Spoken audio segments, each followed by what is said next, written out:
Good evening, everybody. I want to thank ANC 7B, 7E, 7F, DuPont Park Civic Association, Hillcrest Community Civic Association, Park Naylor, and Randall Highlands, all for sponsoring this with us tonight. This is the first of our 8 town hall meetings. And we will talk about the budget. The budget hearing's already underway. I guess the council will be out of session next week, is that right? Yes. Because of the Easter holiday. But there will be hearings this week. There will be hearings after that. I guess we are in, what are we in, what are we in, Eric? Day what? 15? Maybe 15? We transmitted this on what, the third? And today is the 15th, so day 12, day 13. I wish I could tell you what the timetable is for the budget this year. Normally it would be 56 days, and normally there would be one reading, but we're having a vigorous debate about whether it's 56 days or whether there are 2 readings in that. For those who may be interested in hearing that discussion, I'd be happy to share that with you. We're on the same page. Yeah, yeah, and if you're on the same page, you're on the same page with the Government Accountability Office, with the Attorney General of the District of Columbia. I don't think that the theory is that a federal law can be changed by the people of the District of Columbia. Okay, I believe that. I'm introducing the word state. I think you should. I think if we get away with this one, I think we should just declare our freedom. But it's a valiant effort, and I appreciate that. With that having been said, Councilmember, we want to thank you for coming out tonight to be with us.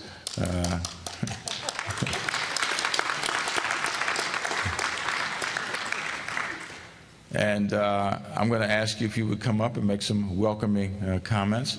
By the way, for those who haven't seen Sousa since it's been done now for several years. Alan, this was one of your projects, right? Yeah, it was one of our first projects. Yeah, it looks great. I think these are the original seats too, Council Member. We used to have these original seats. Yeah.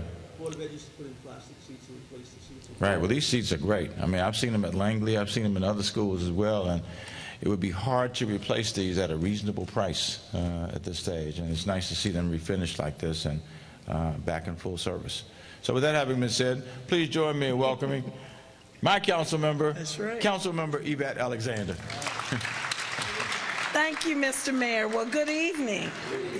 It is my pleasure and honor to be here. And as the mayor stated, if you look right across the street at the Washington Nationals Baseball Academy, that is just a small sample of the progress that we made here in Ward 7. I am pleased to say that for the 4 years that I've worked with Vincent C. Gray as mayor of the District of Columbia, he has put Ward 7 on the map. Everywhere from economic development to our DC public schools, to health care, to public safety, to workforce development. He has been right there for us, and we are going to see all of this wonderful progress. We've seen it now, and we're going to see so much more that he has a legacy for years to come and what he's done for Ward 7. I think for all of us in Ward 7, if there's a lot in this budget for everyone. Not only Ward 7, is for the entire city, but I think in all the facets of the FY15 budget that the mayor has proposed, we can benefit from it right here in Ward 7. And then we have an extra treat that there's some things specifically in the budget that are for us only in Ward 7. Without further ado, we all know, I don't have to introduce to anyone, we all know Vincent C. Gray. So let me present our neighbor, our friend, and our mayor, Vincent C. Gray.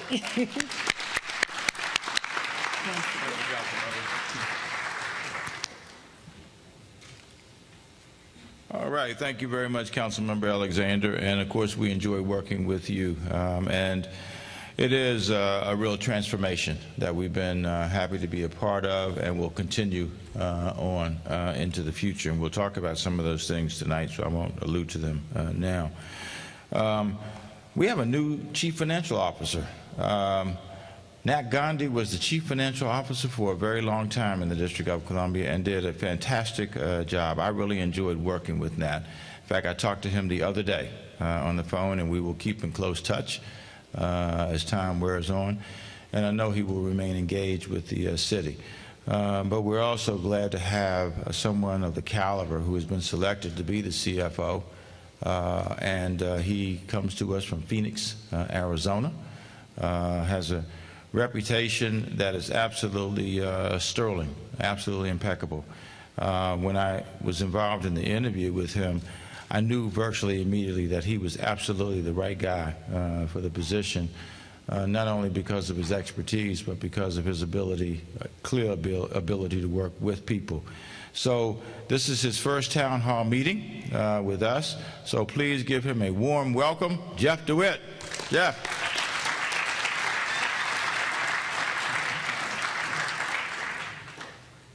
Thank you, Mayor. It's an honor to be here for the first town hall meeting.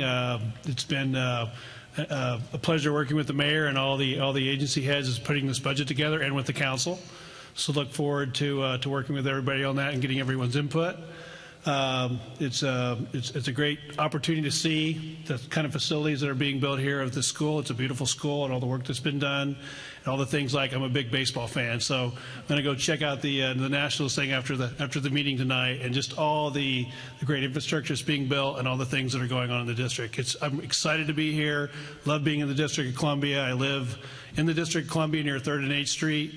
And I spent the weekend checking out my first experience also with the cherry blossoms and all those things that go on. So love this place, love everything that's here, and I'm very, very proud to be the CFO of the District of Columbia. Look forward to working with all of you in the community and with all the mayor and council as we move forward. So thank you, Mayor, for those kind words. Why don't we move into the presentation?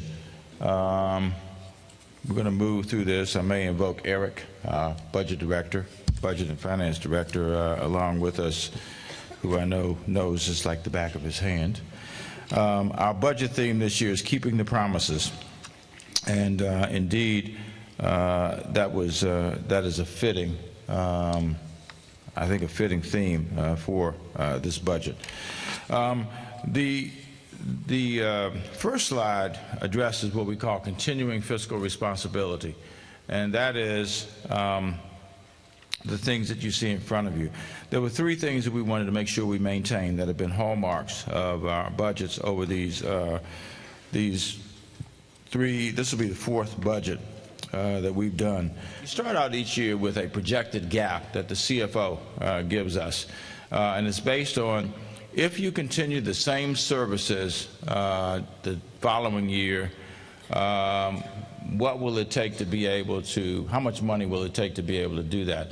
The first year we came into office, it was $322 million. And we had a tough budget we had to put together. We had to do cuts, we had some increases, and that seems like it's so long ago. And maybe it was, Paul, maybe it was a long time ago. But I'm glad that it was. The second year, we brought it down by $100 million, down to $220 million in round numbers. The third year was $100 and some million, and the gap for this year was only $2.7 million. And then we got news from the CFO in February that we would get $139 million additional dollars, which gave us the capacity to do some of the things that we wanted to do. So we are in a very healthy financial position, far better than where we started. And by the way, for those who want to know, that's not coasting, ladies and gentlemen. That's leadership, okay? The 3 principles that we tried to follow: 1, to make sure we have a structurally sound budget and financial plan. And what a structurally sound budget means, frankly, is that we will not spend more money than comes in the door. We have disciplined ourselves with that kind of rigor It's what's allowed us to build the fund balance, as you will see shortly. We have a slide for you. The next slide will show you that. Secondly, we have a 12% debt cap, which we wanted to preserve, and putting funding into a dedicated pay-as-you-go capital fund, which means exactly what it says, and that is on certain building projects that we will pay for those things as we go along. And it's also helped us be able to continue to increase our bond rating status. We've gone in some instances from being on negative watch to being positive. In one instance, one was Standard & Poor's, we got an increase. And there are no new taxes and no fee increases in this budget, which is an important thing to be able to say to the people of the city. And frankly, I don't think there's any reason why we can't continue on that trajectory, that we'll be able to increase with the economy that we've stimulated in the District of Columbia. There will be additional money, but it won't have to come from raising fees or raising taxes. It will come from being able to have more new people coming into the city and broadening the base of our economy so that we generate money from those sources, which is a way of just what we're doing with the profit, ladies and gentlemen. I don't know how to put it other than that. Now, the next slide, I call it Gandhi's chart. This is Dr. Gandhi's creation, and this goes all the way back now 20-plus years ago, and it shows you where the District of Columbia has been in terms of our bank account. As you can see, back in the 90s, the district not only was at zero, it was below zero, $518 million in the hole. And then it started to go up when Williams was the mayor. And then if you notice in 2007, it started to go down. And it went down, down, down. We weren't dealing with structurally balanced budgets then, because the budgets were being balanced on the basis of money that was in the bank account. And what you see is almost a V, isn't it? The one side of it went down, and then in 2011, it started to go back up because we made a commitment then to structurally balanced budgets, and we started seeing the bank account rise again. We were projected at the end of 2011 to be at $705 million, which means we would have had no discretion over the dollars that we had in the bank account, because it would have been tied up in the bond escrow fund, or it would have been tied up in a congressionally required reserve fund that was being imposed upon us. And so we have, over the last now 3 years and almost 4 months, we have increased our fund balance from what was projected to be $700 million up to $1.75 billion, which means we've added just about $1 billion to our bank account in the District of Columbia. And there are people who say, why don't you spend it on this? Why don't you spend it on that? We get all kinds of questions. But it's not as if we aren't spending the money. We're spending the money. The budget that we have this year, you will see there are increases in this budget. But it's hugely important, right, Jeff, to be able to say that we have a bank account. We have a bank account to which we are committed, and we have a bank account which is growing each year.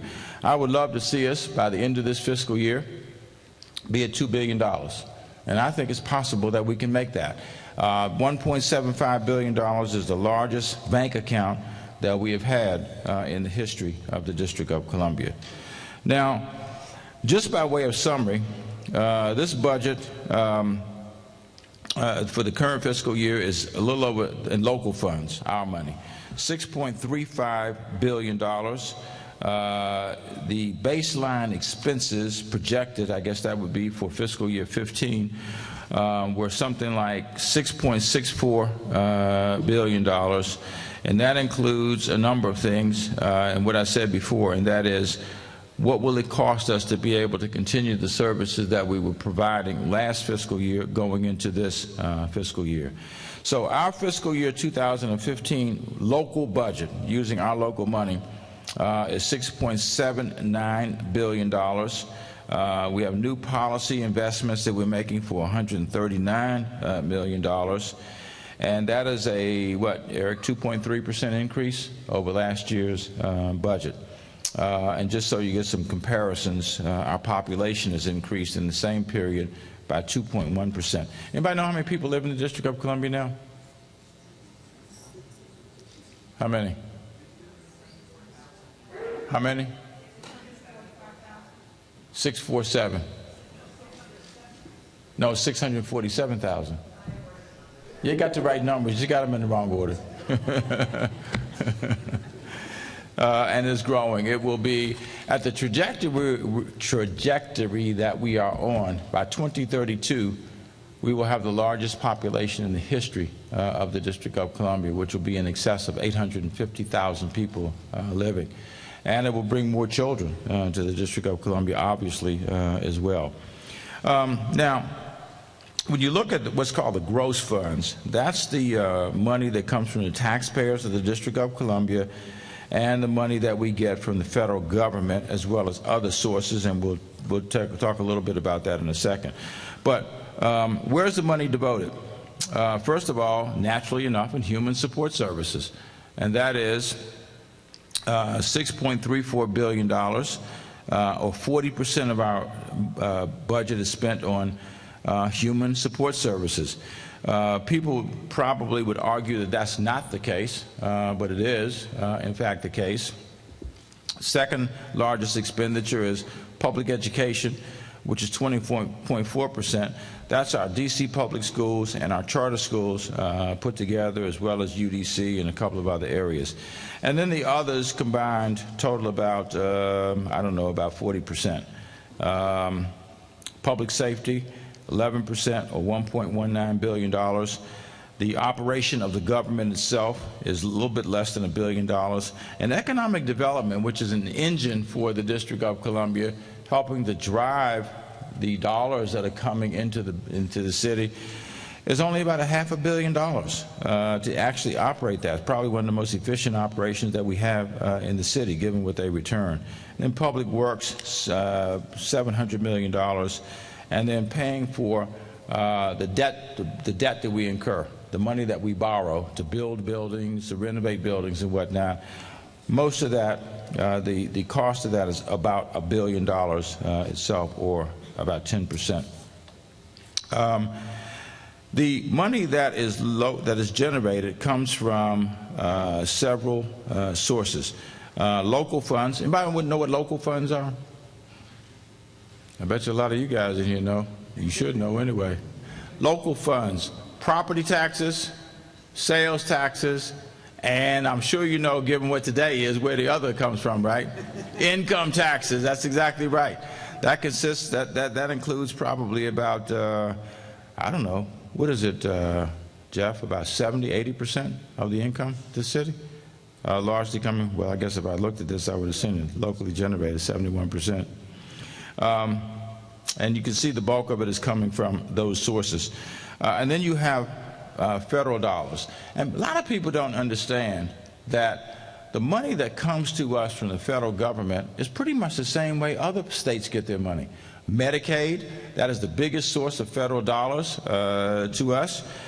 Federal grants, like transportation grants or other grants that come into the city. We have a lot of education grants that come into our state Office of the State Superintendent for Education. And then federal payments, which is a relatively small item. Most of that, I guess, goes to education purposes. Anybody know, what's the other sources of?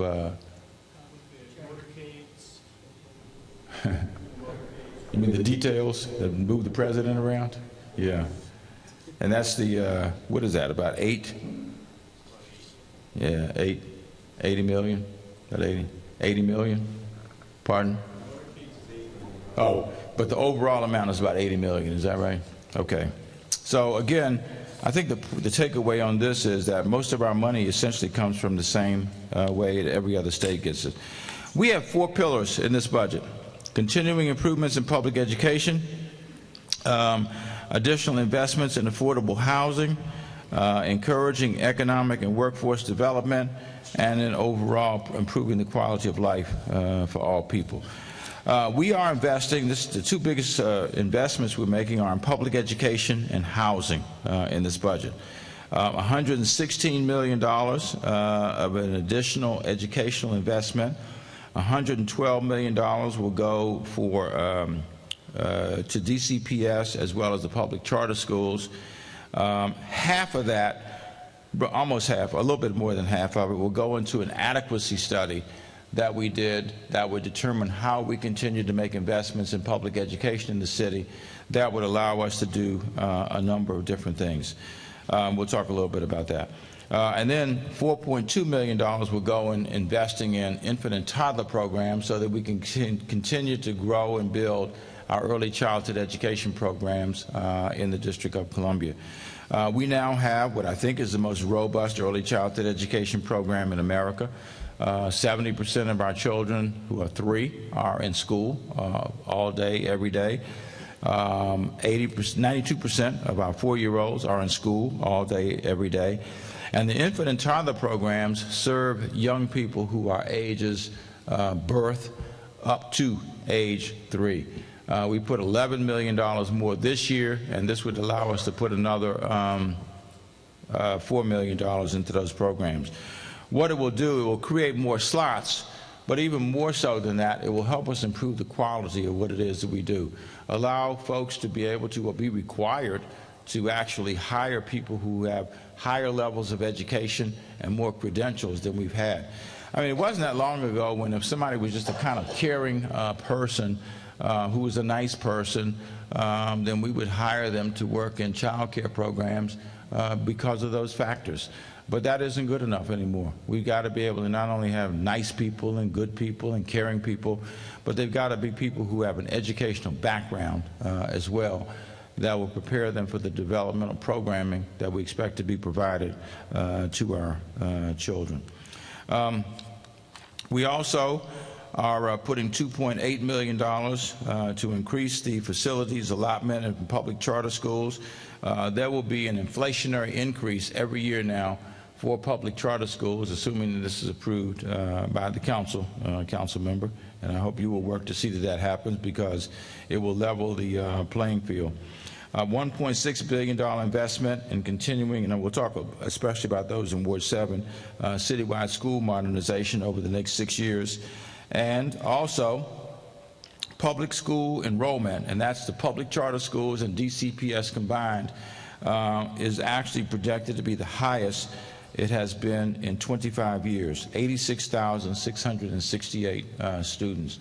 There was a time when charter enrollment was going up, but it was doing it at the sacrifice of DC public schools. So charters went up because DC public schools went down. In essence, it was a net gain of nothing, and in many instances, it was actually a net reduction.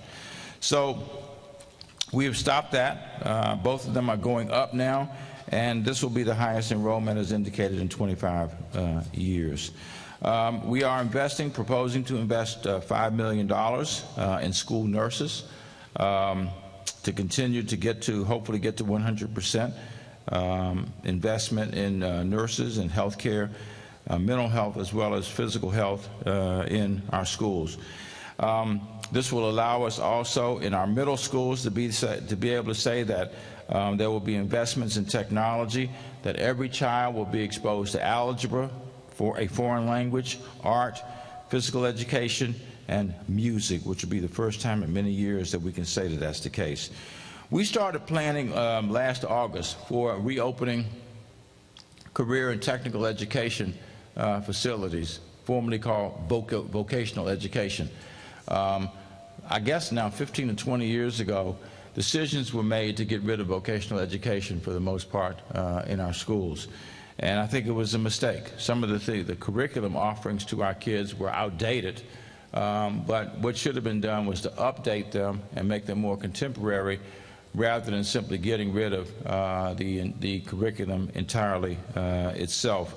But it should have been replaced with more contemporary offerings. So we started planning last August for new career and technical education programs.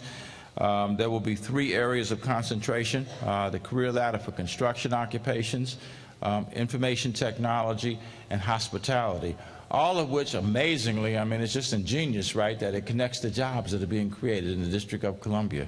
And I'm saying a little bit with tongue-in-cheek, of course, but that's what happened. The jobs that people were being trained for ceased to have any connection to reality in terms of job creation in the city. Each academy will serve 200 to 300 students. and they will be located in D.C. public high schools as well as public charter schools as well. We're going to pay for, with $175,000, we're proposing to pay for free SAT testing for all juniors and seniors in high schools in the city.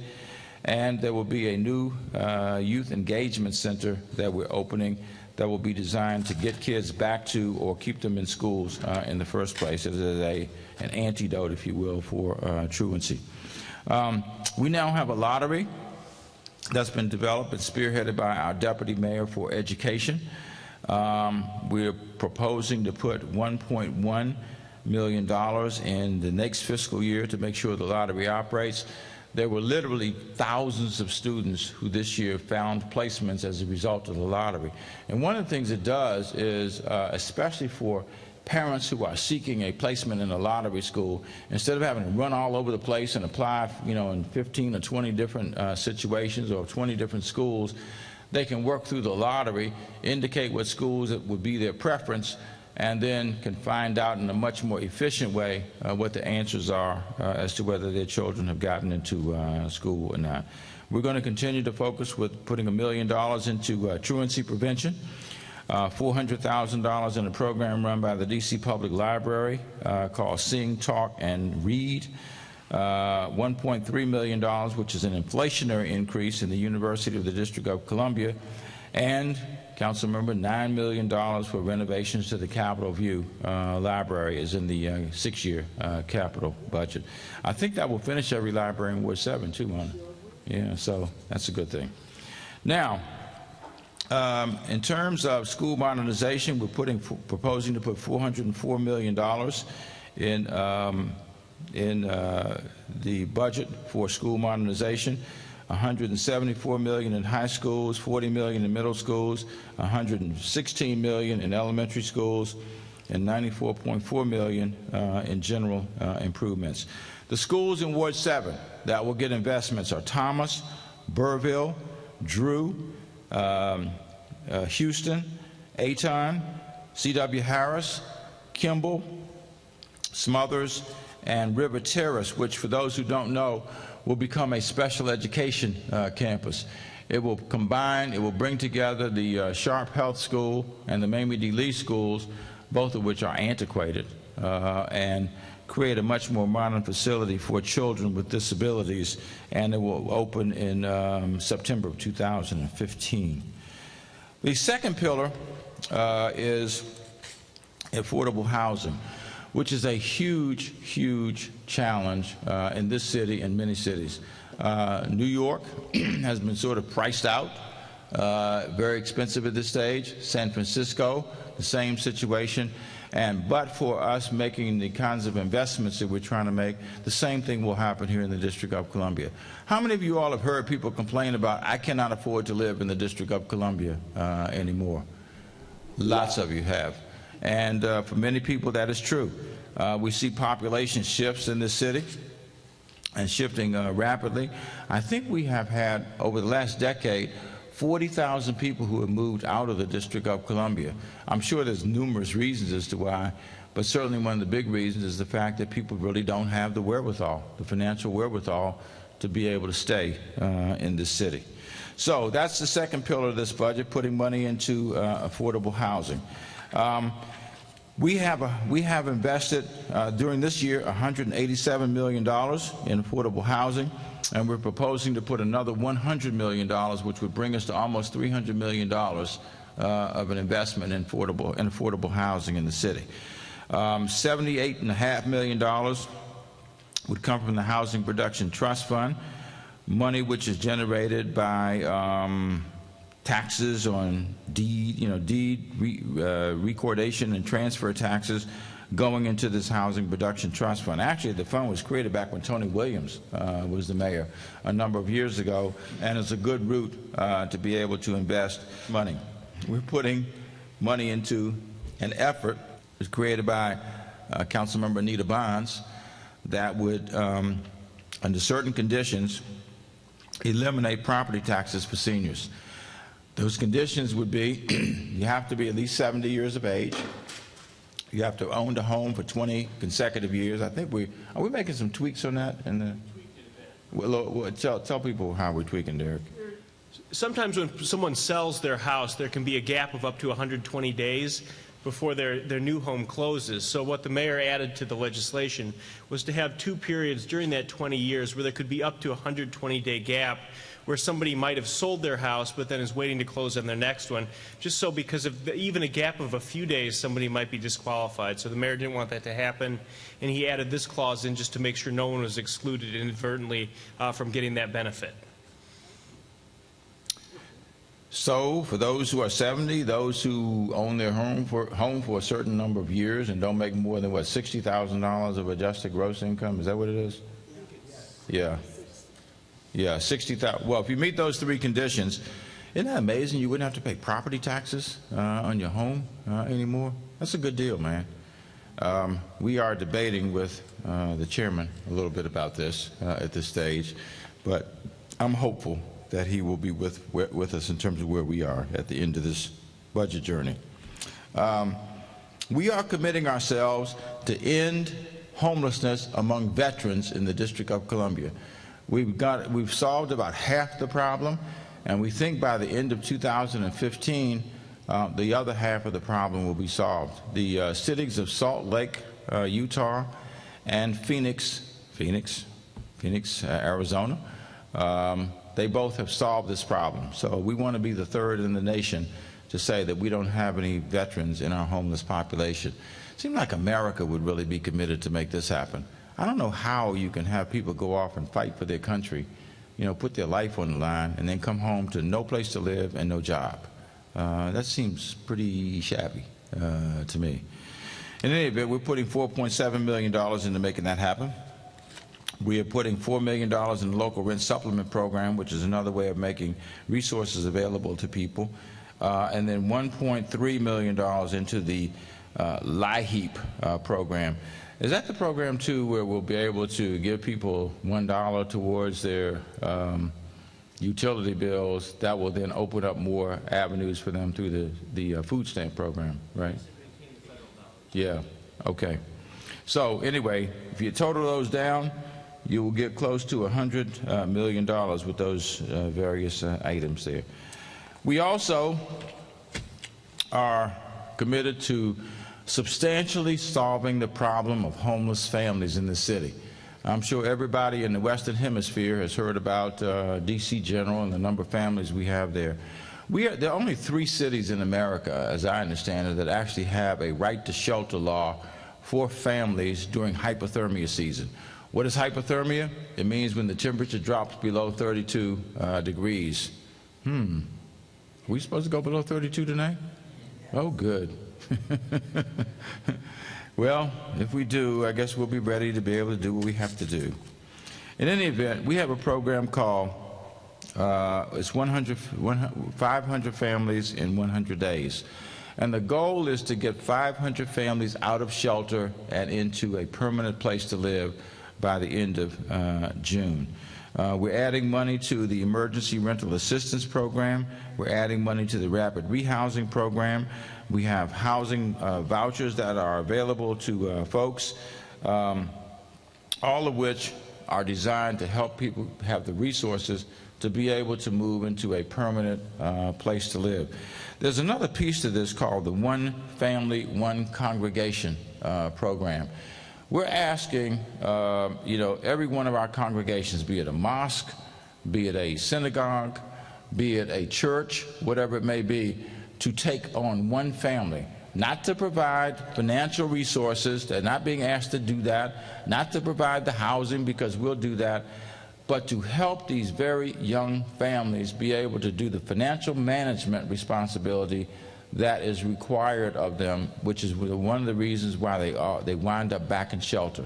A lot of people don't realize it, but almost half the families that we have in the city who are in shelter, the head of household, if you will, the family head, is somebody who is 24 years of age or younger. They are between the age of 18 and 24, which means that many of them have never managed anything. They've never managed a household. And so just to put them into an apartment and say, we'll pay the rent, you're just asking for a formula or prescription to have them right back where they were before this all started.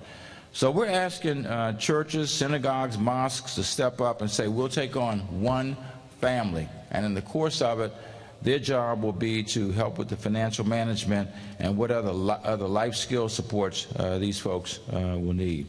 We're putting $1 million in the HPAP program, which helps first-time home buyers in the District of Columbia. And we are, Council Member, we're putting $300,000 into an East End home ownership campaign in Wards 7 and 8 to be able to facilitate people being able to move from renting to being able to own something. And we're also putting $250,000 in an emergency housing program in the Office of the Tenant Advocate, which again will help people stay where they are. The third pillar is encouraging economic and workforce development. Simply put, that is how we create more development opportunities and get people back to work. We're putting $4.2 million into adult job training, $2.5 million into workforce development at the community college, and we have, for the first time in history, unless anybody knows anything any different than I do, it is the first time in history, okay? And I'm sure there'll be some historian will say, no, I remember back in 1910 when we had, a program. Well, I think it's the first time in history we've had a real workforce development system. That includes our Department of Employment Services, our community college, our public education apparatus, our Workforce Investment Council, and the workforce intermediary. 5 pillars or 5 components that are working to get people to work and stay at work. We have, Nick, I know you're happy about this, and that is, as a result of the work that you've done on the Business Regulatory Reform Task Force, we have created something that is going to revolutionize how people apply for permits and licenses in the District of Columbia. It'll be the One City Portal. And that means you can apply through apply for 8 agencies at one time through the same avenue, online. I don't know if you want to say anything about it, but you're welcome to come up and say something about it if you want to. But it really will streamline, it will streamline the process in a way that people will be ecstatic as people can get about something like that.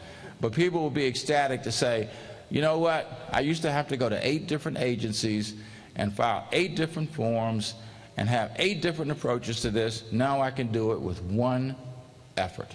And that's going to make a lot of people in the business community very happy. We are going to invest in several Ward 7 projects, Council Member, Lincoln Heights and Richardson dwellings. We heard that one demagogued during the recent campaign, and there were even a couple of people who knew what they were talking about. Most didn't, but that didn't stop them from speaking to the issue. You see, one of the things about campaigns is it doesn't require you to have any knowledge or information. You can just sound authoritative, and then you can stand up and talk about it. But we have signed now an agreement with a developer for 5201 Hayes Street, which used to be the trash transfer station or trash hauling station or whatever over there.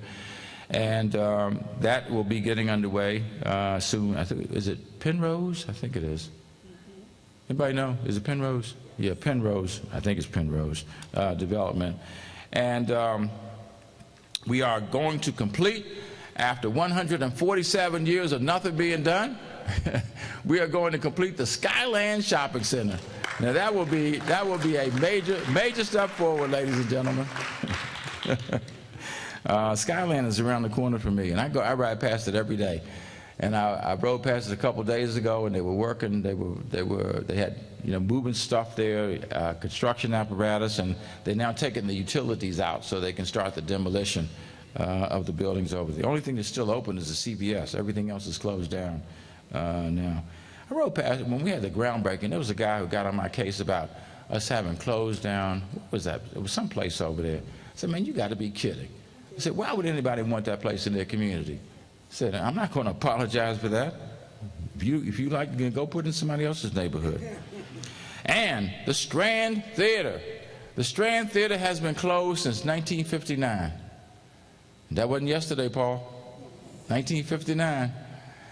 There's even a tree growing through the roof. We're putting $1 million into the Strand Theater in order to be able to make sure it is being stabilized for somebody to come in and who's interested in further development. So that's all happening in Ward 7. The last pillar is improving the quality of life for all. And that includes a lot of things. It includes a couple $1 million, right, Dr. Thompson, for our wellness centers, to increase the funding there. $456,000 for our commodity supplemental food program, which is a food program for people of challenged means in the city.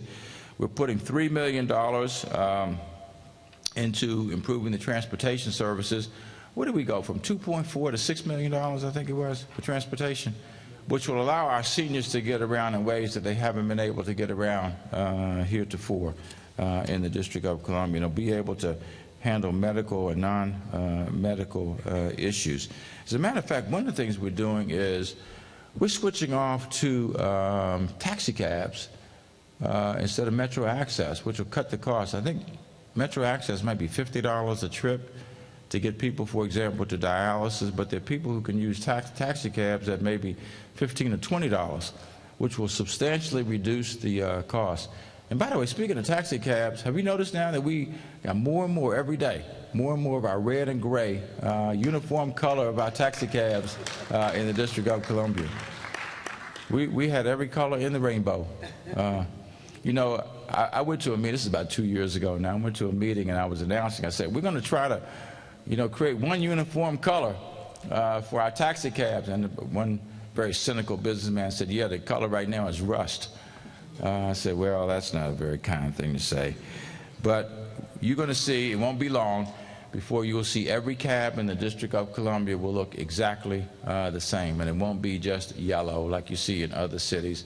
It will be a unique color compatible with our other public conveyances. And that is red and gray, which is a unique color for the city. And will be compatible with our buses and our circulators and other public conveyances. Health, we're proposing to invest in a new hospital east of the river. And I don't even use that term anymore, but that's, I use East End. $300 million in building a new United Medical Center. And I hope, council member, because you chair the health committee, right? You do chair the health committee, right? I do. Yeah, I thought so. And I hope you will work hard to try to keep that in. I know Councilmember Barry, in whose ward this will be built, is committed to this as well.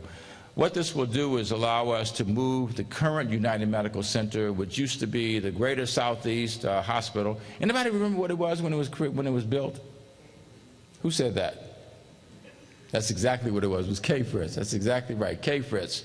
Well, the idea would be to move it from where it is currently over to the campus of St. E's, which there's lots of advantages to that, including putting it in close juxtaposition to the psychiatric hospital, which is still relatively brand new, and putting it in close juxtaposition to transportation, because you have the Congress Heights Metro right there on the grounds.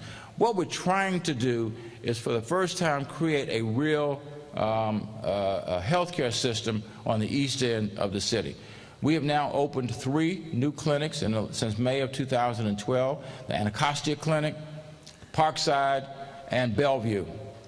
We have plans for 2 or 3 more, and get those connected then to the hospital so that people won't see the emergency room as their only option for health care. You know, we've criticized people to say, why do people go to the emergency room? Well, the reason why they go there is because there was nothing else to go to. So we're trying to create a first-class, complete healthcare system, and I think we're well on our way with the new clinics and the proposal to do this new hospital. John, huh? Unanimous sense of the council resolution. So I don't know if it's an election year Oh. or not, but we passed it. For this? Oh, good. Okay. That's fantastic. When was that passed? I must have missed that. Yeah. Well, we had $20 million in the budget this year for the new hospital. So this will add the other $280 million that will be necessary to create the new hospital. I really think if people, this is something that I hope the people on the east end of the city will stand up and fight for. There is no hospital that is east of North Capitol Street. And there's 140,000 people who live in these two wards alone, who live in Ward 7 and Ward 8. And frankly, the people on the east end of the city deserve quality services, health care services, just like anybody else. So my view is you're going to have to fight to make it happen. We are proposing to sunset the hospital bed tax. I knew y'all been waiting to find out whether we were going to sunset the bed tax or not. And if there's anybody who knows what the bed tax is in this room, I would invite you to raise your hand now. It was a way of raising money during the tough times in the city. It was a tax that was imposed upon hospitals, and some of the money was recouped through the federal government. And also, we are proposing a rate increase. Nobody really wants to know about that, other than the fact that it will generate additional dollars for the city. I know, Steve, this is important to you, right? And that is putting $5.5 million into these homes that are group homes of a certain kind, through which I think the payments are usually through people's SSI payments, but not from the city. So this will help to support those homes and raise the quality of care as well. In addition, we are putting $2.5 million to include $2.5 million into the Medicaid program for transplant. That isn't part of our gender dysphoria program, is it, Eric? No, it's just transplants weren't covered. Oh, we must have the most generous, and I mean this with pride, the most generous Medicaid program in the nation. And we have now coverage for about 94% of our adults in the city overall, and 96% of our children are covered with health care. The home visitation program, $2.5 million for new parents, new at-risk parents. And the EPSDT program, which is a Medicaid program, which I think is probably one of the most important and most misunderstood or not understood programs in Medicaid. We're looking to provide, taking those Medicaid dollars and putting them into our infant and toddler program, which will create more services for our vulnerable young children who are from birth to age 2. For those who don't know, by the way, our infant mortality rate has come down over a period of years now. It's come from like 23 back in the mid-90s down to 7.4 at this point. I was talking to Dr. Garcia yesterday, and it looks like we're at least holding our own in terms of infant mortality, and I think we can bring it down almost to zero eventually. And that's what we're investing more money in infant mortality. We are proposing to increase the TANF benefits that are available to folks in the city. This is a major step forward, and we were pleased to work with Councilmember Barry in particular, who was very concerned about this, to be able to add an increase, like an inflationary increase, for fiscal years 15, which is the upcoming one, and then the year after that in 16. And then when you get to 17, there would be a 26% increase, 46%, excuse me, 46% increase that would allow us then to get the TANF payment up to where it would have been if it had been increased according to inflation back in 1996, which was, there have been no increases since. And the idea is really to create a couple things. One, a livable, reasonably livable income for people who are on TANF, but to continue to say, you know what, TANF is a temporary program. It's a temporary assistance to needy families, not a permanent assistance to needy families, so that we continue to move people out and on to something else, but make it more livable during the time that they are in the program. And then for fiscal year 18 and forward, continue to have a CPI adjustment. And by the time, we now are enforcing the 5-year requirement, so that after 5 years you should have a completely new group of people who are receiving TANF benefits, because the other folks would have moved out. Council member, we got $47.4 million that are going into various facilities here in the Ward 7. Benning Starter will get a full renovation. The Hillcrest Recreation Center, we are investing in planning, because I know that there's a desire to expand over there. We're putting right across the street. The ice arena is on the same grounds as the baseball academy. And there will be $20 million invested, 15 from the city and 5 from private sources that will add an additional rink to the Fort DuPont Ice Arena. And by the way, I was saying earlier that I don't think there's any ward here in the city and maybe in the entire area that has a more diverse and sophisticated sports complex for youth than here in Ward 7. You got the baseball academy, you got the tennis foundation around the corner, you got the ice arena, and what we're doing with the Marvin Gaye Recreation Center, which is now about ready to start. When will that start, Brian? Do you know? We're planning right now, and I think it's next year we actually get underway with the project. Okay. You know when? I'll get back to you. Okay. Benning Park will get a full renovation, and then the Kenilworth Rec Center would go into the former Kenilworth Elementary School and create a rec center over there, which has been missing now for a number of years because of the condition of the land where the rec center formerly was. Public safety and justice, Paul, I know this is important to you. We've now reached the point where we have over 4,000 officers on our police force. Adding to our investment in the access to justice legal assistance fund, putting almost $200,000 into mobile library services for our incarcerated citizens, almost $300,000 to achieve something that's been elusive for us, and that is accreditation for our Office of the Chief Medical Examiner. We have a new Chief Medical Examiner, and we've had a good one. She's done a great job, Dr. Pierre Louis. But because of some ways in which the accreditation process is structured, she was foreclosed from being able to be accredited and certified, and therefore we couldn't get the facility certified either or accredited. We now have passed that with Dr. Mitchell now on board. The investments in the Department of Forensic Services, $91 million invested in fire and emergency medical services. We just opened a completely renovated Cleveland Park fire station.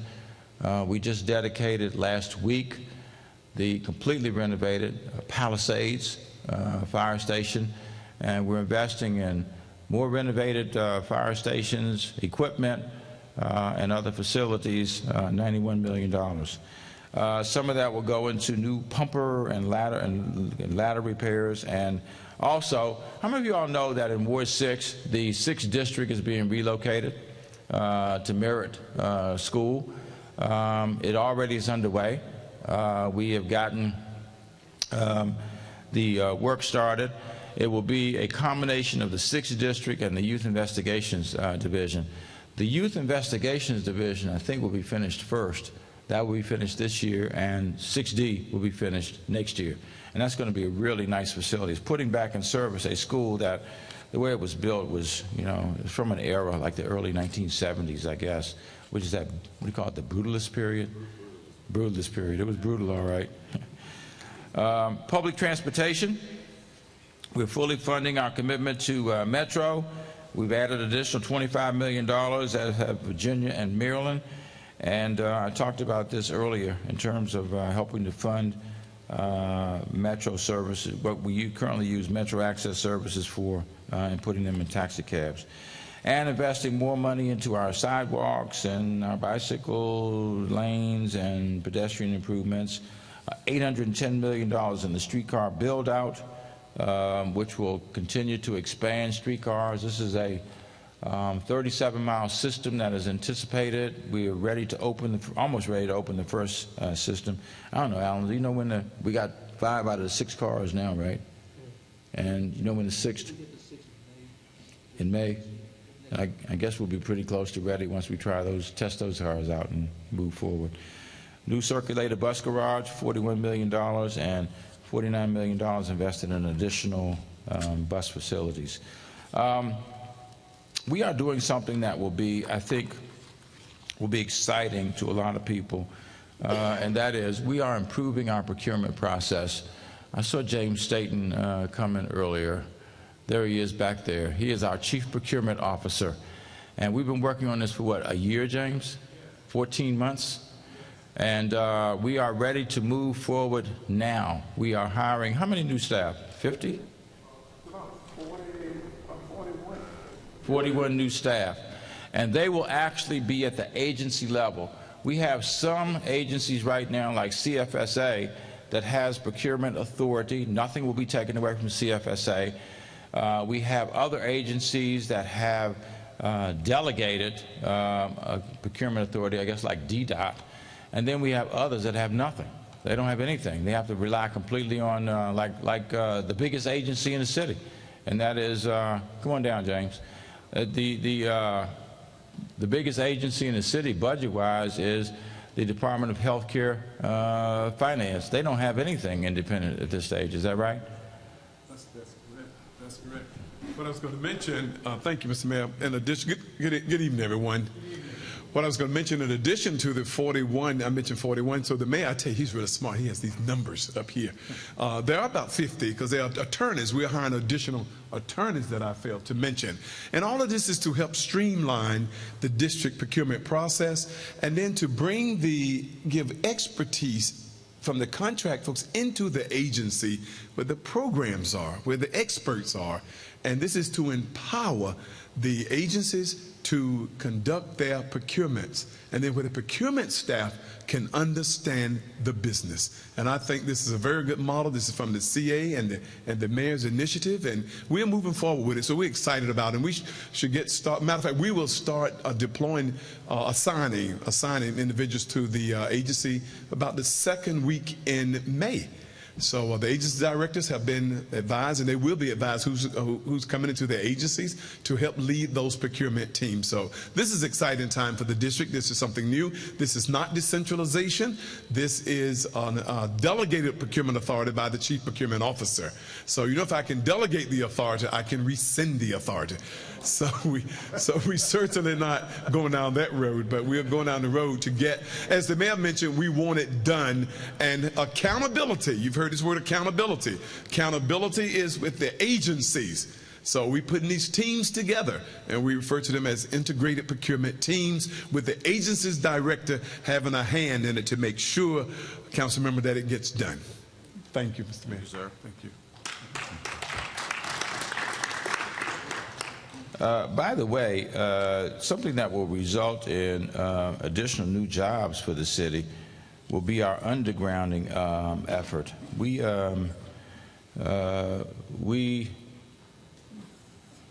moved your seat too, huh? we completed legislation in February, Alan, the project that Alan headed on our behalf. And that was to try to eliminate outages as much as we possibly can, power outages in the District of Columbia. And we worked on that. It was a coming together of 4 strange bedfellows: the government, PEPCO, the People's Council, and the Public Service Commission, and worked for 9 months, and we got it done. We got the legislation done that has now been adopted. Councilmember Alexander was on that task force. We got it done, and it will create a lot of job opportunities for people, because over a 7-year period, the undergrounding of wires will take place in the district, on feeders, I guess I should say. Yes. Why don't you acknowledge? Yeah, $1 billion, right? $1 billion. That will be very important for the city's capacity to be able to say that people have some reliability. Last couple of things I'll say on this is we are hoping to continue the One City Fund. The first grants will be made from the One City Fund this week, I think. Is it this week? This week, yeah, this week. Yes. Yes, this week. Okay. And we actually got $30 million of proposals from folks to tell you what the need is. And there will be, I don't know, in the first round, $4 or $5 million of funding that will go out to nonprofits. So there is a great need out there, and we hope it will be continued. It's completely outside the government. There is no engagement with the government. These decisions are being made by the Community Foundation, a very reputable firm. They're treating our dollars just like they're treating all the other dollars that they have over there, and we had no involvement in the decision making. In fact, we got a review just a few days ago of where they were, and I think people hopefully will be proud of the process. Some will be cynical about it, but I can tell you that we were not involved in it. Another $1.5 million will go into summer funding. We will be working on things that I know are near and dear to people in this room: legislative autonomy, budget autonomy. We are funding a statehood commission director. It'll be the first time we've had a director for statehood, and we're putting $100,000 we're proposing into the statehood delegation here in the city. There will be some tax proposals that we will be funding. I'm not going to go into all of that tonight, but one of the proposals is to create a new tax bracket for those who make $40,000 to $60,000 a year. Their taxes would be reduced from 8.5 down to 7.5%, which will be a significant reduction. And then the last thing I'll mention is each year we have what's called the wish list. And those are the things that we wish we could fund if we had more money, and we can. And the next couple of slides, next 3 slides, will tell you what some of those are in what we consider to be the priority order. Putting more money in infant and toddler slots, the earned income tax credit, more money into UDC, $10 million for supporting continued growth and development there now that they have a plan to move forward. Adult literacy, et cetera, et cetera. And I won't go into any more of that. $8.5 million into the mayor's scholars program, which will provide scholarships for young people in the District of Columbia. And some additional tax proposals that are in here as well. So that is it. That's the budget, and I'll be happy to answer any questions that you all may have about what you've seen.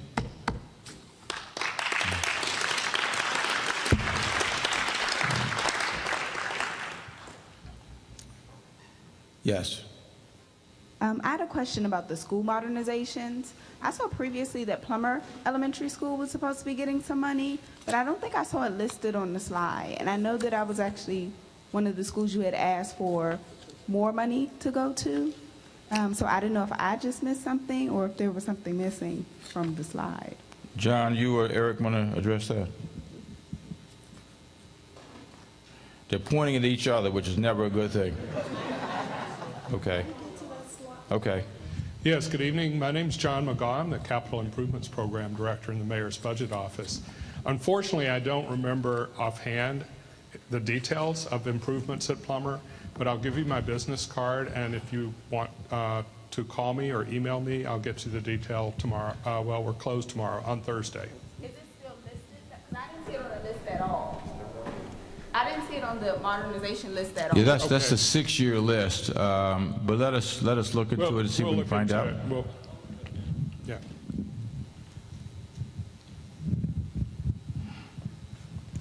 I'm sure that was very helpful, wasn't it? We'll find out. We'll find out. Other questions? Yes, Mr. Cotton. Yes, thank you. I want to address the same issue that our chair here has of education. Notice wasn't anything on there for Plummer, although Davis has been closed and all our kids are going over to Plummer. I think there should be something in that budget for Plummer. Okay, I'll open Davis back up. We'll find out. No, we're not going to open Davis back up as a school. I don't see that happening in the near term.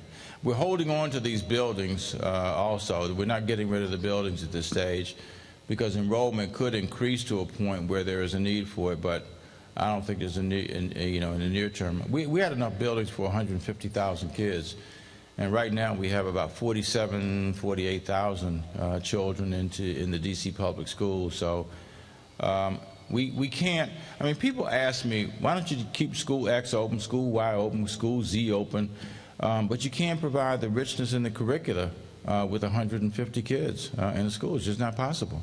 So the idea is to create a critical mass of children in a school to be able to enrich the curricula. Mr. Mayor, that's a good idea, but at least the community should be told what you're going to do with that school. Thank you. Well, I think the community is having, Mr. Cotton, a lot of input into these decisions. How much is enough? There probably is never enough. There's always going to be somebody who doesn't have all the information that is available, but there's a lot of effort that is made to try to make sure that people have input into what's being done. I haven't been to a meeting yet where somebody hasn't said they didn't know something about what we're doing, but that's not the intent, and every effort is being made to be able to try to make sure folks know what's going on. Chancellor. I'm Kaya Henderson. I'm the Chancellor of the DC Public Schools. One of the things that we have provided funding for in our budget, which we have not had before, is an Office of School Planning, so that when we close buildings, we actually have mechanisms in place, a set of people whose whole entire job it is to figure out what the reuse process looks like, what else we could do with those buildings, and make sure that we're having the community engagement so that our community members can feed into what is going to happen in these closed buildings. Good afternoon, and Mr. Gray, I really applaud your plan. I really approve it. It's really nice. I do have a question, and it's regarding the 500 families that you're moving to permanent housing through Rapid Housing. Is there a simultaneous plan to work with those families? Because when the Rapid Housing ends, those families won't be able to pay the rent. So would there be a simultaneous plan working with those families? Yes. In fact, rapid rehousing doesn't have a hard and fast end date on it.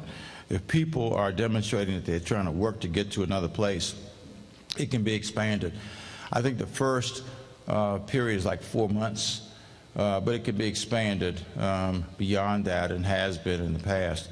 One of the things that we're trying to do, and we'll see how it works, that's what the One Congregation, One Family program is about, to try to help get families more stabilized in terms of their own life skills and their own financial management. We've done some of that in the past, but we haven't had the capacity to do it to the extent that we would like to. That's what we hope happens out of the One Congregation, One Family program. That will be run in concert with getting people housed. We actually have had, May, for example, we had housers in through AOBA and other organizations a week before last. And in the first 3 weeks or so, we had people to step up and say they had close to 200 units that they were willing to make available for rental purposes. Now that's subject to inspection and certification and whatnot, so some of them will probably drop off the radar screen, but even if we still wind up with 150, that is a huge start towards where we're trying to get to by the end of June. All right, unless there are any other questions. Sorry, no, we got an answer on the plumber. Okay. Sorry. So plumber is scheduled for this summer, which is fiscal year 14, which is why it doesn't show up on the 15 budget, to the tune of about $14 million. All righty? Absolutely. Sorry that we didn't have that. And I hope y'all will go out and tell folks that, and not tell them that we ain't have it in the budget and we don't care about plumber and all that kind of stuff, okay? All right. Unless they're in, maybe that's a great note to end on, ladies and gentlemen. All right. Thank you all very much, and good night.